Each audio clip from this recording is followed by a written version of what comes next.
What's up guys, welcome to a new video. Nice short and sweet one today. Just wanted to do a bit of a four-wheel drive dyno session video. So this is going to be the first one off the bat. We've got ourselves a nice little GQ extra cab ute chop here. As you can see, mad RB. It's got a nice little RB30 in it. It is very much a budget build, very budget orientated. These guys are friends with a guy that works here, but if it was anyone else, honestly, for what this car is, normally we just turn them around at the gate and tell them to go somewhere else, because we've got eBay injectors, an eBay fuel pump, eBay hot side, eBay gate, eBay intake.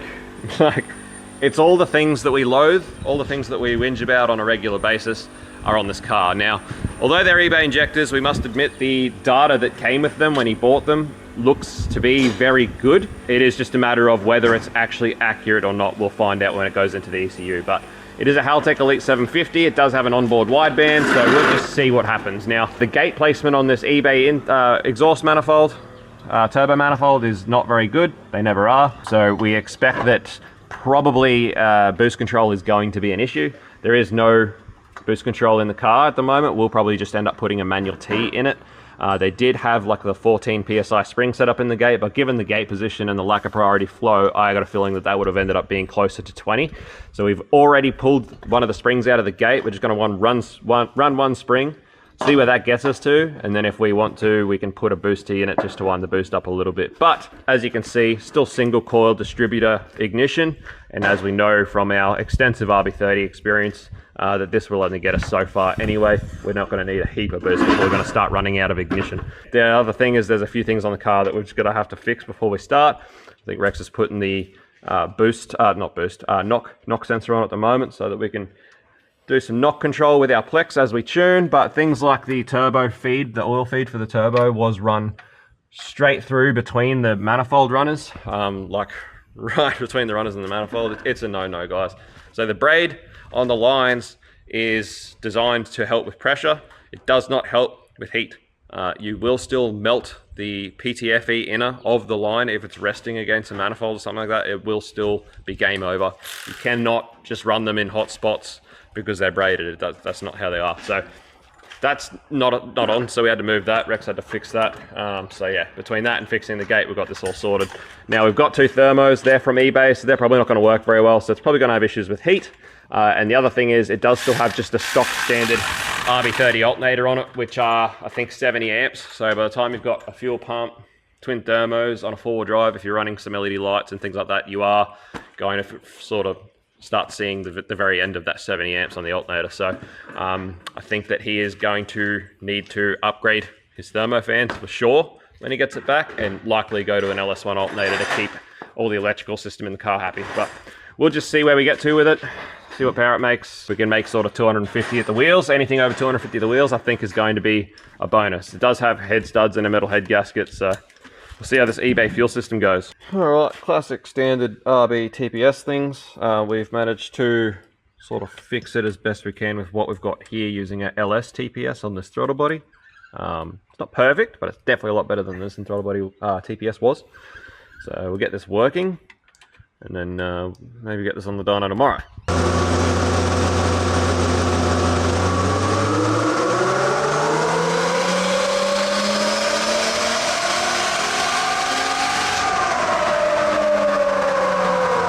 Alright guys, very minimal leaks. Everything's going well. Gotta be honest, given the fact that this was pretty much all built with eBay parts, we really didn't expect much of this. As you guys have seen, the amount of cars that go on the dyno and have issues is 95%, and particularly ones with eBay injectors and fuel pumps and stuff like that. They're usually right at the top of the list of things you expect to not be on the dyno for very long. But this thing, to its credit, is going really well. Really well. Boost is steady as, like we took that spring out of the gate, and this manifold setup, this gate setup, it is just holding boost. It is not running away, which is freaking awesome. Fueling's been really steady. Rex reckons the VE map in the ECU, it looks really good, which usually with terrible injectors with incorrect data, you'll find your VE table starts to get all funny and weird because of the way things happen. But I didn't end up using the dead times. They were trash. Oh, okay. Yeah. Just did your own? Yeah, I just basically just backed it down until it made sense, because I put their data in, it was like just idling at 50% VE, and it was Yep. like 0.6, 0.7 lambda. It was Yep. trying to pull like 25% out, and I was like, no, that's not correct. Well, either way, the shape of the actual map would indicate that the injectors are actually not too bad. So I still wouldn't recommend it. Don't take this the wrong way, guys. Do not buy this stuff from eBay. But yeah, this is surprising that this car is actually doing quite well. So Rex is up to 14 pound-ish and 260 horsepower. You're going to keep going, or do you reckon it's getting pretty close to out of ignition? We can try. So far, it seems fine. Well, it's got head studs and head gaskets, so as long as it's not out of fuel and out of ignition, or out of, IATs aren't going crazy, we may as well keep going. We're only at like 50% duty cycles. There's heaps of headroom for injector. Yep, so there's plenty of injector left, and hopefully the pump holds on, and basically, yeah, as long as IATs aren't through the roof and the ignition's going to keep going, I reckon just keep going with it. And obviously, as long as it's not knocking. That's the main thing. As long as it's happy. But sounds good, sounds strong, sounds like a general RB thing.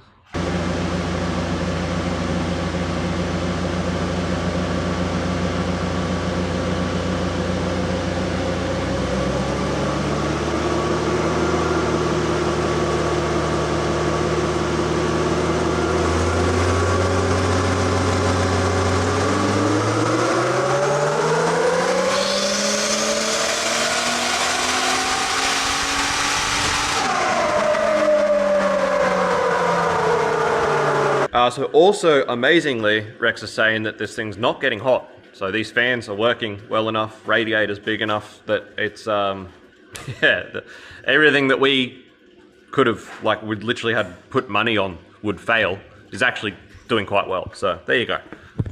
Anyway, this is where we've ended up.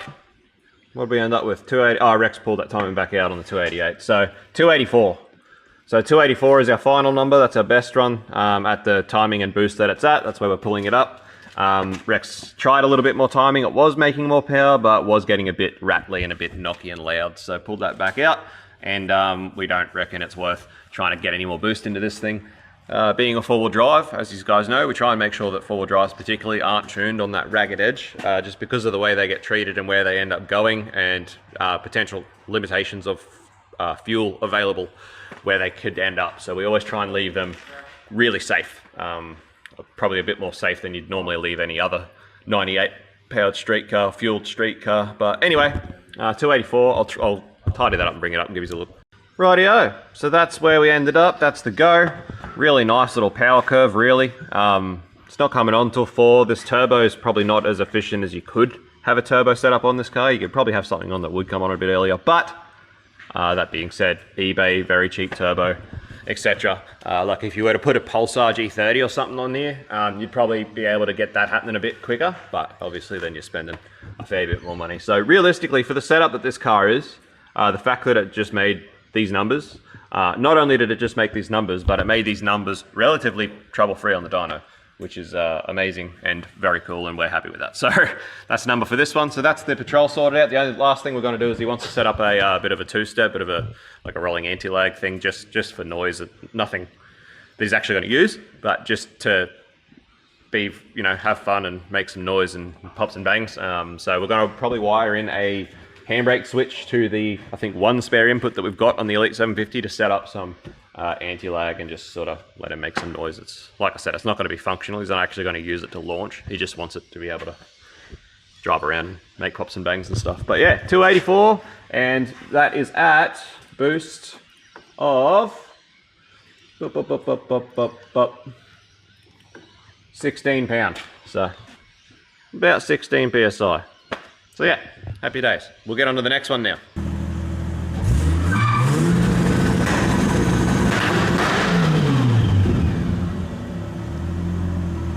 Alright guys, here is our second 4B for this little 4B video. This thing is cool as little Sierra. Haltech Elite 750 now. Really cool little setup. So yeah, it's turboed. All the berries. It's a pretty cool little setup. The owner bought it already turbo, but it had an old Haltech, like E6, X6 or something, E6K or something. Some old ancient Haltech thing, so he upgraded it to the Elite 750, and he's done a really good job at sort of wiring it and setting it up himself with the help of Haltech customer support. Like I always talk, guys, this Haltech's customer support is second to none as far as just them helping everyone out as after sales support. There's nothing that compares to Haltech. It really is so easy to deal with them guys. So they help them set up the whole ECU and everything over the phone. So we'll just do a few double checks, confirm base timing, a few other just standard pre-tuned things that we do. We'll check the plugs and a few other things, but I believe we're going to probably run out of ignition. It's still single coil distributor ignition system, so I believe we'll probably run out of ignition before anything else if our past experience or anything to go by. Apparently it's fully forged, engine studs, all the rest, so pretty cool little setup, I must say. I'm a big fan of this thing. Really, really cool.